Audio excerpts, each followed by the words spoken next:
Hi guys, I'm Prashanti and you're watching Cook with Prashanti. Today I'm going to tell how to make strawberry banana milkshake. For that I'm taking 1 cup chopped strawberry, 1 cup chopped banana, 1 tablespoon sugar, 2 cups milk. The ratio is 1 is to 1 is to 2. 1 cup strawberry, 1 cup banana and 2 cups of milk.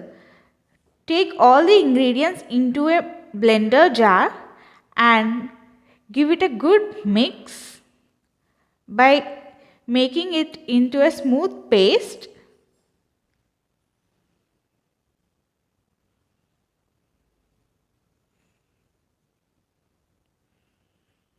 And our strawberry banana milkshake is ready to be served.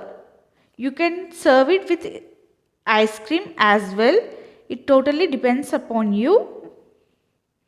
It tastes very amazing without even ice cream, and it is very much healthy option for us, and it is an instant energy booster as well. Thank you for watching. See you next time. Bye.